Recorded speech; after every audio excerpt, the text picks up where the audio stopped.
To understand the importance of Imam Hussain, we need to go back to the time of the Prophet himself. Everybody accepts that Yazid is a very bad example of Muslim life, let alone of Muslim leadership. He openly disobeyed the commands of God, he openly disobeyed the Sharia.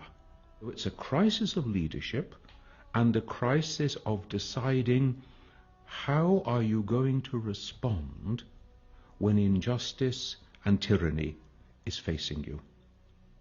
Now, we have here a hadith of Prophet Muhammad which enables us to get a sense of the importance of this.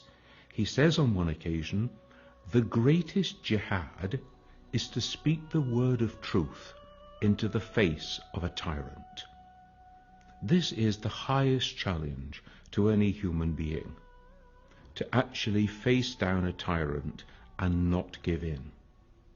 So this is what's going on in the mind of Hussain in Medina with his community, and he knows that in a very short period of time he is going to be faced with the demand to make an oath of allegiance to Yazid, who he knows to be a totally unworthy person to lead the community. Something dramatic has happened in the Muslim community at this stage. We're not even yet 50 years after the death of the Prophet, and we are about to see the Prophet's own grandson being massacred. The night before the battle, Imam Hussain gathers together his people and says to them, look, tomorrow we're going to be attacked. Please, it's me they want. Go away. Leave. And they respond, we won't go. We will stay. We will die with you. And now we see another huge human dimension of the question.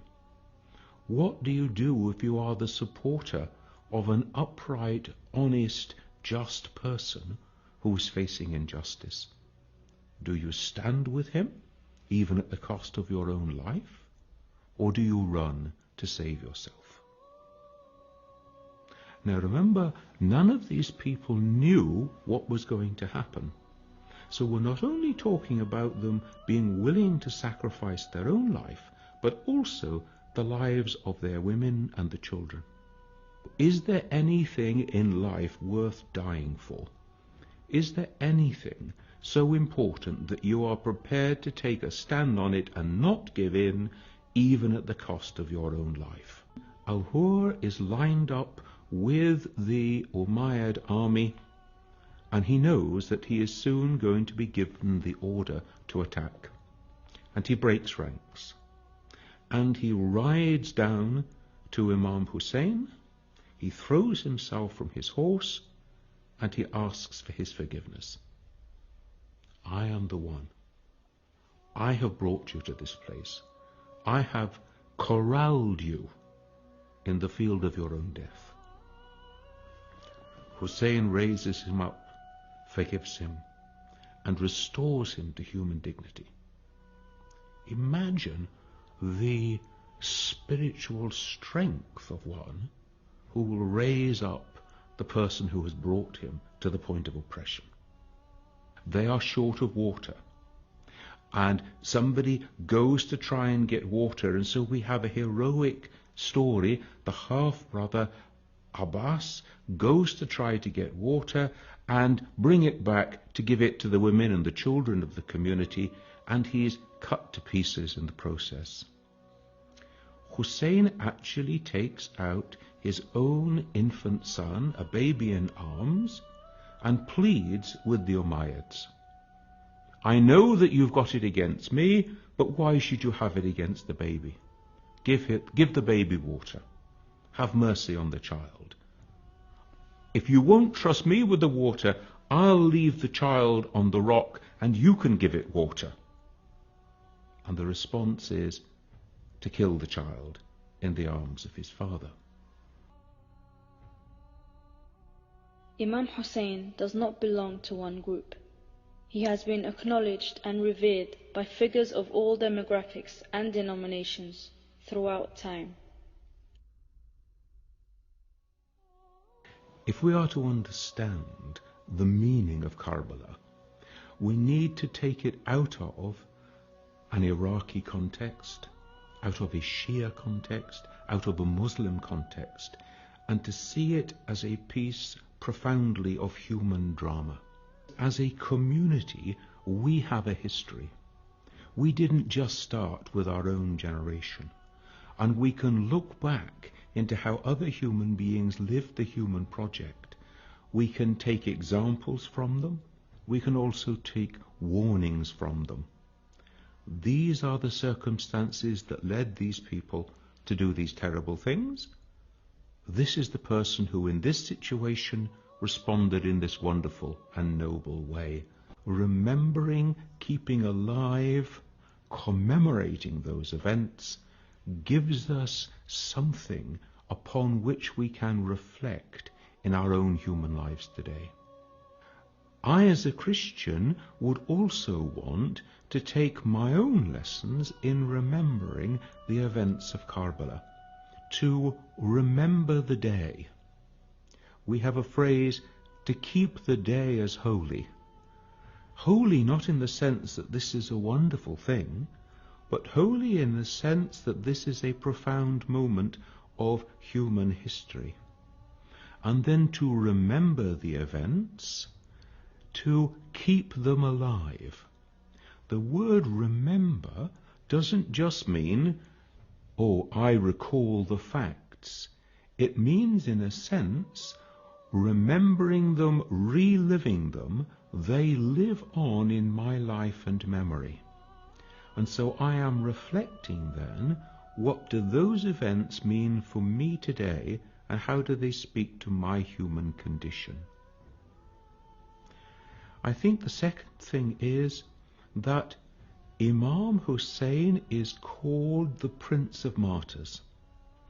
And as the Prince of Martyrs, he gives an example to every human being of total surrender, total submission to the will of God.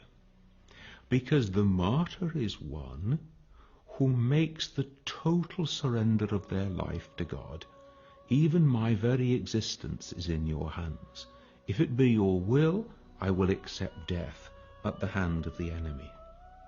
And this reminds us of the human need to surrender all to God, to acknowledge that we are the servants of God, that our lives do not belong to us, they belong to God.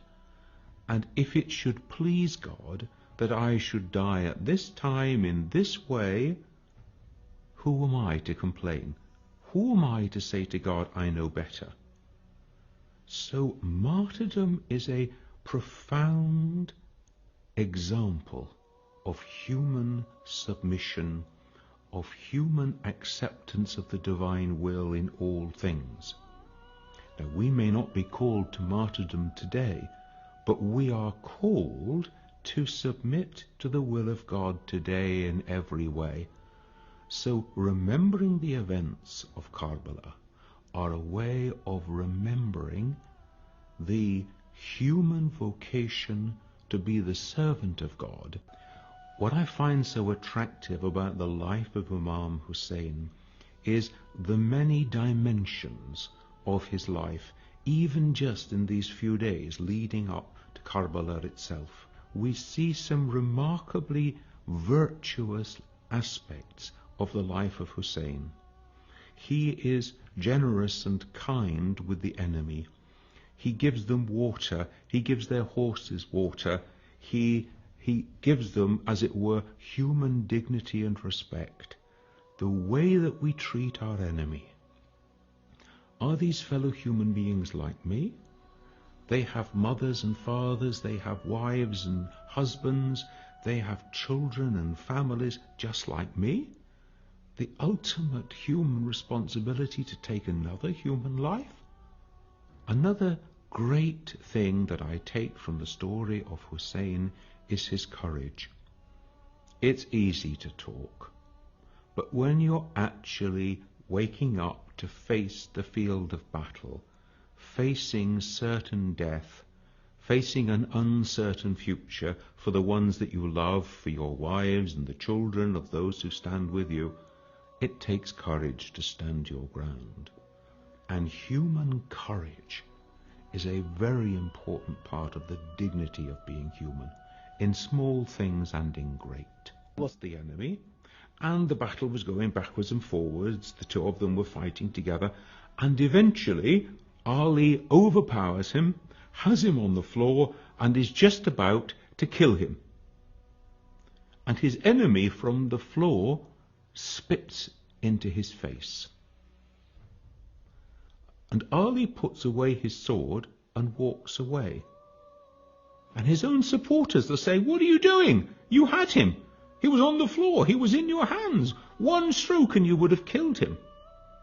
And Ali responds, "And I would have done if I could have delivered that stroke before he spat in my face. Because then I would have been acting with right motives, with right intention. But once he spat in my face, I was so angry that he had insulted me in this way that I would have been acting for the wrong motives, the wrong intention, and I could not kill him in that situation." Now then, this reminds us of the morality of warfare and fighting. It reminds us of how you treat your enemies when they are captive, and we see the way in which the women and children of the field of Karbala were treated with inhumanity, with disrespect, without human dignity. Is that an appropriate way to treat another human being, just because they are your prisoner? We see the way in which the dead are mutilated and destroyed so that you can hardly find bodies to bury. Hussain dies in the desert. His followers are killed with him. These are, in the terms of the world, pretty insignificant acorns. And yet it reminds us that God's acorns grow into mighty oak trees. Because here we are 2,000 years after the time of Jesus, 1,400 years after the time of Hussain, and we remember them, and they are examples to us still, and their names live on in the lives of their followers in ways that they could not possibly have imagined. And it reminds us then, in our life of faith, what matters is not the impact that we have, how can we measure it, but how faithful are we to what God calls us to do and to plant, in the trust that the acorn that we plant today, however small it may be, in God's good grace and in God's good time, can grow into a mighty oak. This is the life of faith. We do not ask to see results now. Every day we have the opportunity to live the Karbala spirit. Every day we have the opportunity to show those higher virtues that Hussain showed. And so Hussain becomes a role model, an example for every human being.